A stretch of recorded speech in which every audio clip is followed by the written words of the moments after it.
bu kenn ñëw tey waaye ñëw ma dara day yokk nit ñi rek mais nit ñëpp ñëw nañ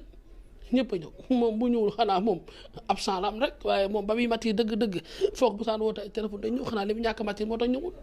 loolu rek la xam naa li defante moom ba nga koy defante koo xam ne.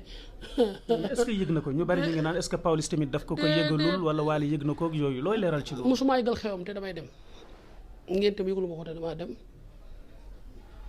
lu mu am ci àdduna dem naa fa lu mu am ci àdduna fekke naa ko lu mu am ci àdduna teewal naa ko yëgal laa am damay tudd. te yëgal nga ko du ma ko raam naan ko damay tudd ñëwal ngir yàlla du ma jooy naan ko damay tudd ñëwal ngir yàlla xam nga amoon ci yow damay tudd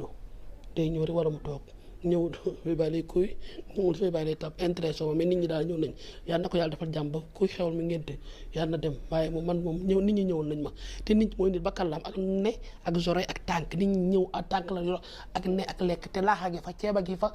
def naa ba dafa day xëdd moom bu ñëwul moom la engagé ah. même moom ma dégg ni Soxna Aïdara yëg na ko woon na la defal na la teraanga ak yu demee noonu. bu loolu amee te Wally ñëwul loolu lan lay wane Pawlish. Soxna Aïdara taxawul te Wally taxawul tamit règlement de compte la seen diggante wala aussi dafa am lu nekk ci biir loo bëgg la wax. affaire matière la soxna xanaa daa matière moo ëpp soxna dafa matière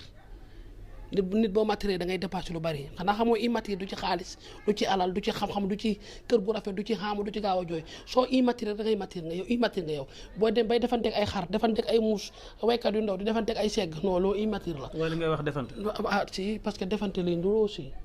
man romb naa defanteeg sama diggante ma parce que sama xarit la sama lépp lu ma mel moo ma ko def lu ma am moo ma ko amal. bu ndee bay defante man ko immature bi nga koy dugg xanaa dafa immature rek waaye danga ko bàyyi yàlla na gën a mat xanaa lii bu ci jógee dina am mat boo xam ne ku xewle dina ñëwati moom la engagé ci ñàkk ñëw moom sérieusement mais ñi ma bëggoon mu ñëw nañ ay nit samay nit ñëw nañ man bu nit ñëw bu kenn ñëwul woon nag naa am gàcce jooy mais ñëpp a ma ñëwoon